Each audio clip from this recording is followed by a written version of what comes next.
नमस्कार दोस्तों, मैं हूं आपका दोस्त और आपके अपने यूट्यूब चैनल एमबी पैरामेडिकल पर एक बार फिर से हार्दिक स्वागत और अभिनंदन। उम्मीद करता हूं कि आप सब स्वस्थ होंगे, मस्त होंगे और घर पर अपने जीवन को सरल और खुशहाल बनाने में व्यस्त होंगे। आज दोस्तों हम इस चैनल के माध्यम से बात करेंगे कि आप पैरामेडिकल के बारे में, पैरामेडिकल क्या होता है और इसमें आप जो है डिप्लोमा करके कैसे अपना भविष्य संवार सकते हो, इस बारे में आज अपन इस चैनल के द्वारा बात करेंगे। और साथ में अपन है जो इस कोर्स को जो बच्चे कर रहे हैं उनके लिए ऑनलाइन है थ्योरी जो क्लासेस हैं, उनको भी अपन इस चैनल के द्वारा आपको प्रोवाइड कराएंगे। तो इस चैनल के द्वारा अभी फ़िलहाल हम ईसीजी टेक्नीशियन का कोर्स करने वाले बच्चों के लिए ईसीजी की कुछ क्लासेस है जो आपको अकॉर्डिंग टू सिलेबस प्रोवाइड कराने की कोशिश करेंगे। साथ में आपको ईसीजी में जो सिलेबस है, एनाटॉमी, फिजियोलॉजी, पैथोलॉजी, उन सब की भी आपकी डिमांड के अनुसार क्लास है जो समय समय पर उपलब्ध कराएंगे। तो आप इस चैनल को लाइक, शेयर और सब्सक्राइब ज़रूर करें।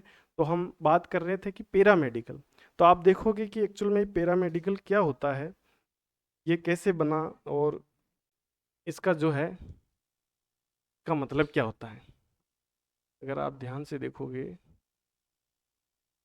ये है पैरा मेडिकल।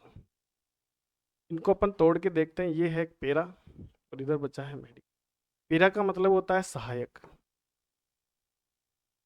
सहायक, सहायता करने वाला। और मेडिकल का मतलब होता है चिकित्सक।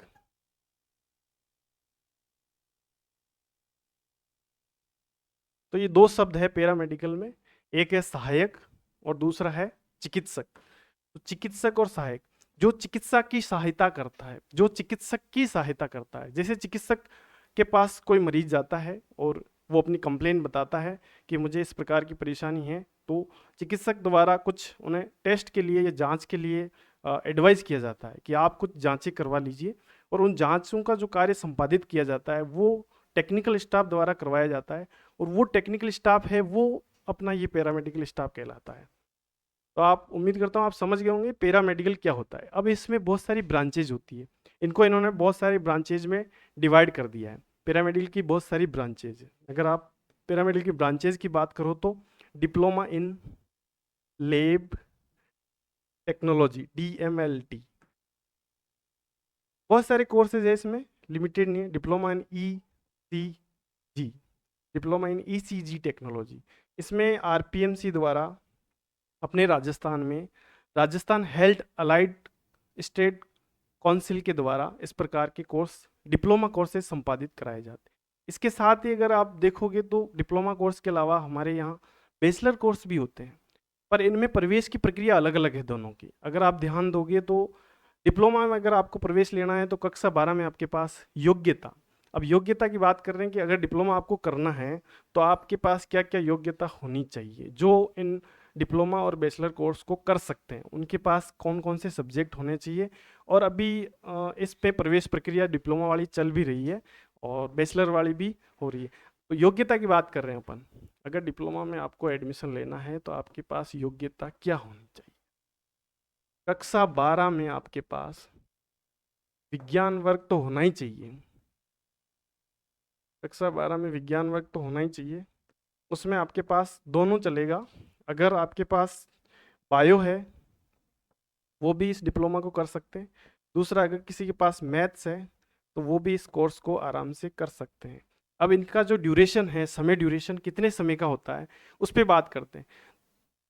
ये जो योग्यता है, इसके बाद अगर आपको प्रवेश लेना है तो ड्यूरेशन तो बाद में बात करेंगे, पहले इस पे बात करेंगे कि आपको इसमें प्रवेश लेना है तो प्रवेश किस प्रक्रिया द्वारा होगा। इसमें दो प्रक्रिया है। पहली प्रक्रिया है 12th बेस के परसेंटेज, इसके द्वारा आप डिप्लोमा में प्रवेश ले सकते हो। लेकिन यदि आपको बैचलर कोर्स में जाना है, अगर आपको डिग्री कोर्स में जाना है तो आपको एंट्रेंस एग्ज़ाम फेस करना पड़ेगा। इसके लिए आपको एंट्रेंस एग्ज़ाम फेस करना पड़ेगा। तो ये कोर्स लिमिटेड है जो बैचलर होते हैं। बैचलर में अभी अपने जो RUHS है जो करवा रहा है, उनमें अगर आप ध्यान दोगे तो एक तो आपके करा रहा है BSc MLT, BSc MLT, bachelor course in medical laboratory technology. दूसरा करा रहा है अपने RT जो होता है, RT मतलब radiographer, DRT, diploma in radiation technology. इसके अंदर भी ये RUHS है जो बैचलर कोर्स करवा रहे हैं। और तीसरा आता है ऑप्थेल्मिक टेक्नोलॉजी, जिसे हम नेत्र सहायक के नाम से जानते हैं, उसमें भी ये बैचलर कोर्स है। ये जो बैचलर कोर्स है सारे जो है ये करवाती है अपनी RUHS, Rajasthan health university science. इसमें आपको एंट्रेंस एग्जाम देना होता है और इनमें आप परसेंटेज बेस पे ले सकते हो। अभी जो अपना Rajasthan health allied state council जो है RPMC, इनका प्रवेश प्रक्रिया चल रही है। इसमें पहला अलॉटमेंट हो चुका है, दूसरा अलॉटमेंट के लिए अपवर्ड मूवमेंट का 7 तारीख को कॉलेज अलॉट होंगे, जिसमें बच्चे एडमिशन ले सकते हैं। और वो बच्चे जो इसमें फॉर्म तो भर दिया उन्होंने, लेकिन उन्होंने 10,000 का चालान जमा नहीं कराया, तो वो भी चाहते हैं कि अब हम इसमें भविष्य बनाना चाहते हैं या 2 वर्षीय डिप्लोमा पाठ्यक्रम करना चाहते हैं, तो उनका भी एडमिशन या प्रवेश हो सकता है। ऐसा नहीं है कि जिन्होंने फॉर्म अप्लाई किया और चालान जमा नहीं कराया उनका एडमिशन नहीं हो। अब आने वाले समय में जो अगर सीटें रिक्त बचती है तो RPMC द्वारा नई गाइडलाइन जारी करके उसमें प्रवेश दिया जाता है। तो अगर आप अभी भी करना चाहता हो, कोई बच्चा ऐसा है जो छूट गया है, तो वो इस कोर्स को अभी भी कर सकता है और इसमें मेडिकल क्षेत्र में काम करने की रुचि रखता है और भविष्य में रोजगार प्राप्त करना चाहता है इस क्षेत्र में, तो ये 2 वर्षीय डिप्लोमा पाठ्यक्रम करके आप है जो मेडिकल क्षेत्र में काम भी कर पाओगे और अपना भविष्य भी संवार सकते हो और साथ में आप रोजगार भी प्राप्त कर सकते हो। तो आप समझ गए होंगे कि कैसे इनमें इसके अलावा ये तो अपने राजस्थान का है। हो सकता है अगर आपको ऑल इंडिया साइंस एम्स से भी अगर इस प्रकार का कोई कोर्स करना है, तो वो भी समय समय पर इसका एग्जाम करवाते हैं और इसमें प्रवेश दिया जाता है, जिसके द्वारा है जो आप इसमें एडमिशन लेकर आप इस प्रकार के डिप्लोमा पाठ्यक्रम को प्रशिक्षण प्राप्त करके मेडिकल क्षेत्र में अच्छा काम कर सकते हो। और अगर आपका इस क्षेत्र में सेवा भाव से कार्य करने का आपका मन है, तो आप इस क्षेत्र में आकर सेवा भाव से कार्य कर सकते हो।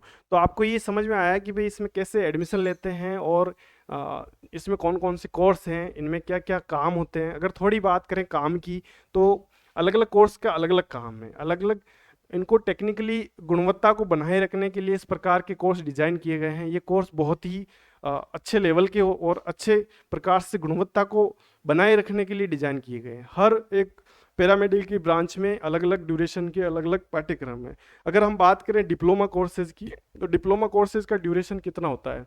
डिप्लोमा कोर्सेज का अगर ड्यूरेशन की बात करें अपन, तो डिप्लोमा कोर्सेज का ड्यूरेशन है अपने पास, ये होता है 2 वर्षीय, लगभग 2 वर्षीय पाठ्यक्रम है, जिसके अंदर आपका कुछ थ्योरी का पार्ट भी होता है और कुछ आपका प्रैक्टिकल पार्ट होता है।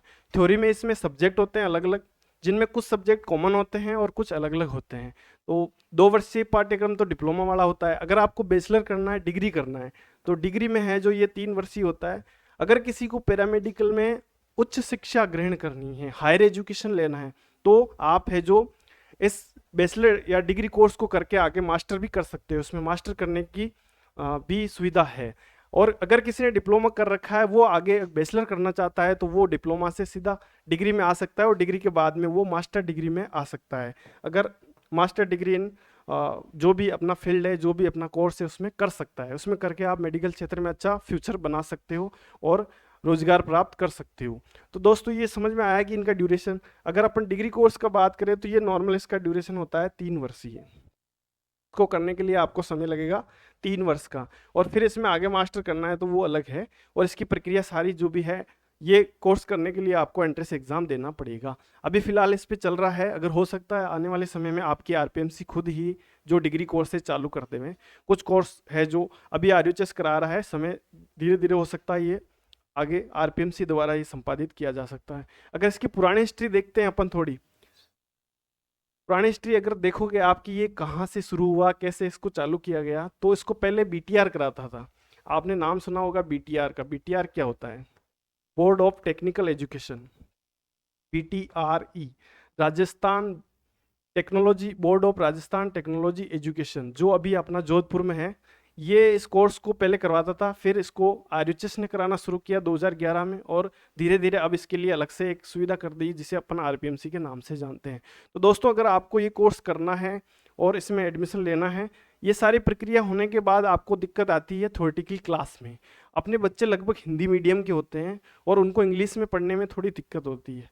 इन्होंने सुविधा तो दे दी है हिंदी में लिखने की, लेकिन पढ़ने की सुविधा नहीं है। इस पर कोई पर्टिकुलर अच्छा मटेरियल हिंदी में प्रोवाइड नहीं है। जैसे हम कोशिश करेंगे इस चैनल के माध्यम से, जो 2 वर्षीय डिप्लोमा पाठ्यक्रम अगर कोई इसमें प्रशिक्षण ले रहा है तो थ्योरेटिकल पार्ट है, उसका जो भी नोट्स है हम हिंदी में आपको उपलब्ध कराने की पूरी कोशिश करेंगे। और इस चैनल के माध्यम से आपको सारी जो भी थ्योरी की क्लासेस है वो आपको हम समझाने की और पढ़ाने की कोशिश करेंगे। तो आप इस चैनल के माध्यम से जो भी थ्योरी की क्लासेस है कंटिन्यू आप के डिमांड के अनुसार आगे आपको प्रोवाइड कराई जाएगी। अभी फ़िलहाल हम इस चैनल के द्वारा ईसीजी टेक्नीशियन जो कोर्स है, ईसीजी टेक्नीशियन का जो कोर्स है DETG, diploma in ECG technology, इसका जो सिलेबस है उसमें भी 3 पेपर होते हैं। जो बच्चा इससे संबंधित है उससे पता है कौन कौन से होते हैं। एक होता है एनाटॉमी एंड फिजियोलॉजी, दूसरा पेपर उसका होता है क्लिनिकल कार्डियोलॉजी, और उसका एक पेपर होता है पैथोलॉजी। इसमें भी बहुत सारा सिलेबस है। अगर आप इस सिलेबस को देखोगे तो उसमें बहुत सारे टॉपिक है, जिसमें हम आज एक क्लास या आपको इस चैनल के द्वारा अभी फ़िलहाल इसकी क्लास जो चालू करेंगे अपन क्लिनिकल कार्डियोलॉजी पे बात करेंगे। क्लिनिकल कार्डियोलॉजी जो है ईसीजी का एक सब्जेक्ट है और जो सबसे इम्पोर्टेंट है इस डिप्लोमा को करने वाले के लिए, क्योंकि ज़्यादातर जो है इसके अंदर जो इस सब्जेक्ट का ही बड़ा भाग इस पे रहता है। प्रैक्टिकल शेड्यूल भी इसी का रहता है और ये लगभग 300 नंबर कवर करता है। टोटल अगर आपका 500 नंबर का पेपर है तो 300 नंबर प्रैक्टिकल प्लस थ्योरी करके ये एक सब्जेक्ट आपका कवर करता है। अगर आपने इस सब्जेक्ट को अच्छे से पढ़ा है तो आपको दिक्कत नहीं आएगी। एक और ये भी परेशानी है, जो 2 वर्षीय डिप्लोमा पाठ्यक्रम करते हैं ज़्यादातर बच्चे हैं जो फेल हो जाते हैं, इसमें रिजल्ट अच्छा नहीं रह पाता है। उसका कारण है सिलेबस समझ में नहीं आना या फिर टॉपिक को समझने में दिक्कत आना। तो उम्मीद करता हूँ दोस्तों कि ये पैरामेडिकल की जो बेसिक जानकारी है आपको समझ में आई होगी। और अगर आपको लगता है कि इसमें कुछ कंफ्यूजन है तो आप हमारे यूट्यूब चैनल के कमेंट बॉक्स में कमेंट करके ज़रूर बताएं, जिससे हम आगे जो आने वाले समय उस पर बात करके आपके जो कंफ्यूजन को दूर करने की कोशिश करते हैं। तो दोस्तों वीडियो को लाइक करें, शेयर करें और सब्सक्राइब करें, और उम्मीद करता हूँ कि आपको ये वीडियो पसंद आया होगा। जय हिंद, नमस्कार।